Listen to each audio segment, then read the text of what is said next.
Silver jubilee के इस कार्यक्रम में मंच पे हमारे विराजमान स्वामी श्री भुवनेश्वर जी देवी जी महाराज कटरा वाले का मैं मेरे शहर की तरफ से, मेरे परिवार की तरफ से उनको प्रणाम करता हूँ।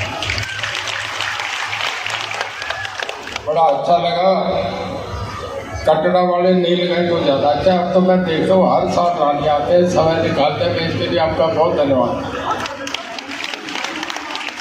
आपका हमारा परिचय आपका तो बहुत पुराना है। पिछले 5 साल से मैं तकरीबन हर कार्यक्रम में आता हूँ। हर साल ये आके हमको आशीर्वाद देते हैं, हमें अच्छे राधा कृष्ण जी के भजन सुना के, उनके भजन सुना के हमें बहुत आनंदित करता है। बहुत बढ़िया लगा। परमात्मा ने आपको बड़ा अच्छा सबक दिया, आपको बहुत अच्छी समझ दी। कहते हैं कि एक बार किसी ने भगवान शिव की पूजा करी, इतनी पूजा करी कि वो सामने आके खड़े हो गए और कहने लगे कि मांग। तो वो कहने लगा कि मुझे कुछ नहीं चाहिए, मैं तो बुढ़ापे में और पूजा करूँ, मुझे कुछ चाहिए नहीं। कहने लगे नहीं, तुझे मांगना पड़ेगा, अगर तू नहीं मांगेगा तो मैं जिस जगह बैठा हूँ मेरा सिंहासन है, तू इतनी सख्त पूजा कर रहा है। तो कहने लगे मांगना पड़ेगा। तो कहने लगा जी फिर मैं मांगता हूँ। बुढ़ापे में था, कहने लगे मुझे जवानी दे दे। उसे जवानी देगी, शक्ति जवानी दे के फिर वापस जिससे फिर होगी चली गई तो वो और जवान हो गया, और तेजी से उसकी पूजा करने लगा, उपासना करने लगा। शक्ति फिर दूसरी बार सामने आ गई और फिर कहने लगे मांग। तो वो कहने लगा नहीं, अब सब मिल गया, मैं जवानी में और सब में। उसे फिर बहुत दबाव दिया तो वो समझ गया कि मांगना पड़ेगा। तो कहने लगा कि फिर मुझे पैसा दे दे, पैसा मिल गया। फिर चौथी बार मांगा तो फिर चौथी बार में उस बात पे लंबा समय नहीं लगे। फिर उसने कहा कि मुझे राजा बना दे। फिर कहने लगा मुझे सबसे बड़ा महाराज धीराज बना दे। और फिर उसे कि मेरी यश ऐसा हो कि दुनिया में यशवी महाराज मैं उनको बना दे। वो 5 चीज़ें उसे दे दी। अब जब लास्ट आया तो फिर वो कहने लगा कि मुझे आप वाला स्थान दे दो। तो कहने लगे कि फिर तो मेरे साथ ऊपर आ जा। तो मैं क्षमा के साथ ये कह रहा हूँ कि भगवान ने आपको बहुत अच्छा स्वर दिया, आपको बहुत संतुलन, आपका एक बैलेंस दिया। आपने लोगों को अपने अंदर भगवान के साथ जोड़ने के एक अच्छा कार्य करा। ये भगवान किसी को नहीं देता, किसी को देता, उसमें से आप एक हैं। मैं आपको प्रणाम करता हूँ और मेरा आपसे आग्रह है, अब तो मैं एक हल्के का नहीं 9 हल्कों का बन जाऊंगा, क्योंकि लोकसभा का चुनाव लड़ रहा हूँ। मैं यहाँ राजनीति में नहीं जा रहा। मैं मेरा कहने का मतलब कि अब तो रानिया था, फिर मैं हिसार शब्द गाऊंगा। मेरा ये सौभाग्य होगा कि जब आप हिसार आएंगे, फतेहाबाद आएंगे, कहीं भी आएंगे तो मुझे आपके कीर्तन में एक छोटी हाजिरी लगाने की मेरी एक बेनती पूरी हो, और मैं हर जगह आपकी हाजिरी करता हूँ। मेरा शहर से बहुत अच्छा लगा कि सारे दिन इधर उधर के जोड़ घटाव पैसा कमाने में लगे रहते हैं और शाम को सब आते छोड़ के केवल हर साल आप आके लोगों को आनंदित करें, इनका प्यार आपस में बढ़ाएं।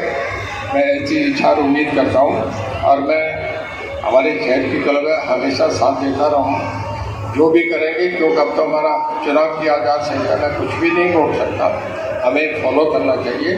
पर मैं जब भी कभी आपकी सेवा समिति मुझे कुछ कहेगी आपके बीच हाजिर मिलूँगा, जो भी सेवा हुक्म करेगा।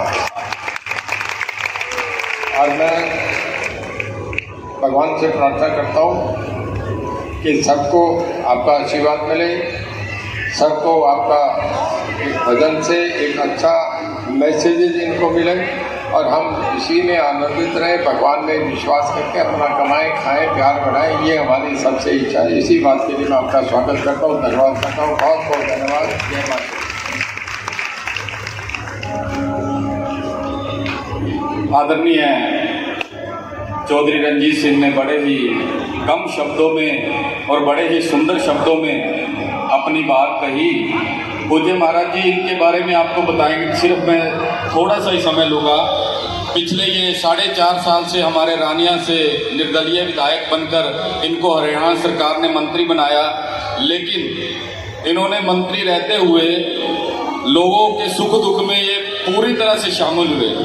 इन्होंने कभी यह नहीं दिखाया कि मैं मंत्री हूँ, मुझ में कोई अकड़, ऐसा कुछ भी नहीं। बड़ी सरल सादगी के साथ इन्होंने पिछले 4.5 साल से इस रानिया हल्के की सेवा की है और आगे भी, हालांकि क्योंकि पार्टी का हुक्म है तो इन्होंने हिसार लोकसभा से इन्हें प्रत्याशी बनाया गया है, लेकिन इन्होंने अपना भाव यही जताया है कि मैं चाहे हिसार से लड़ूं लेकिन रानिया वालों के साथ वैसे का वैसा ही जुड़ा रहूंगा। तो एक बार जोरदार तालियां ऐसी शख्सियत के लिए, माननीय चौधरी रणजीत सिंह के लिए। अब मैं महाराज जी से आग्रह करूंगा कि अपनी वाणी को। बहुत सुंदर भाव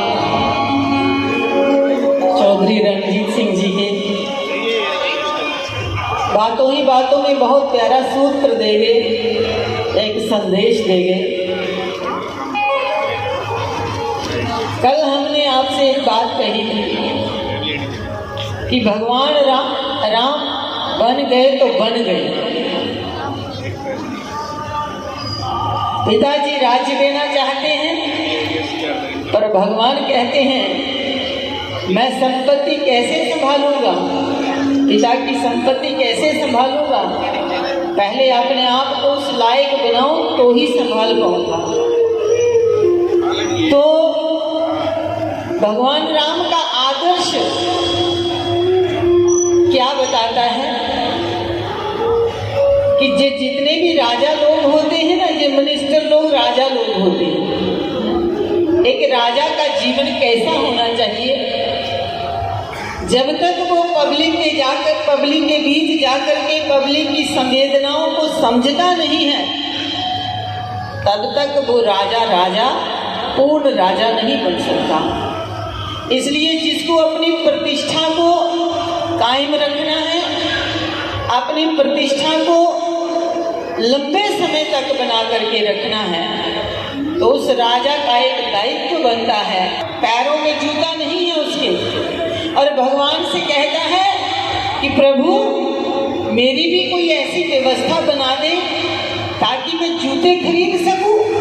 मन ही मन भगवान से प्रार्थना करता है।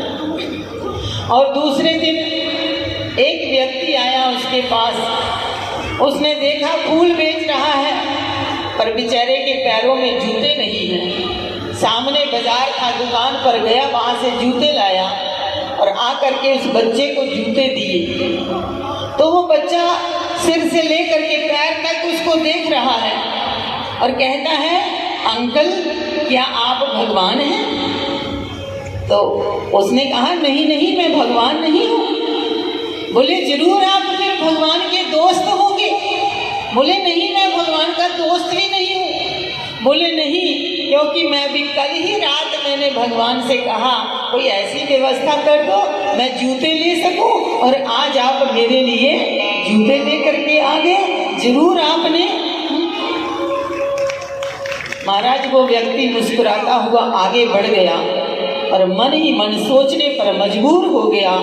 हम कहते हैं परमात्मा कहाँ है, परमात्मा कहाँ है। ऐसा जीवन बनाए। राम जब बन तो जब तक जीवन जीना नहीं आता तब तक हम अपने, आवाज में बहुत फैल रही है, थोड़ी सी इसको कंट्रोल करो। जब तक हमें सही ढंग से जीना नहीं आता तो महाराज हम अपने लक्ष्य को, अपने गंतव्य को पा नहीं सकते। पहले जीना आना चाहिए, कैसा जीवन जीना है। मेरे राम जी ने जैसा जिया ऐसा जीवन। दो अवतार इस धरती पर बड़े अद्भुत हुए, एक राम अवतार और एक कृष्ण अवतार। एक का आदर्श अनुकरणीय है और एक का आदर्श स्मरणीय है। एक ने जो कहा उसको करना चाहिए, राम जी ने जो कहा उसको करना चाहिए, और कृष्ण ने जो कहा उसको सुन करके आनंदित होना चाहिए, आह्लादित होना चाहिए। कहीं जो कृष्ण ने कर लिया तुम करने निकल जाओगे तो धुलाई बड़ी जबरदस्त होगी। इसलिए भगवान को सिर्फ सुनना है, भगवान ने जो कहा है ना उसको सुनना, और राम ने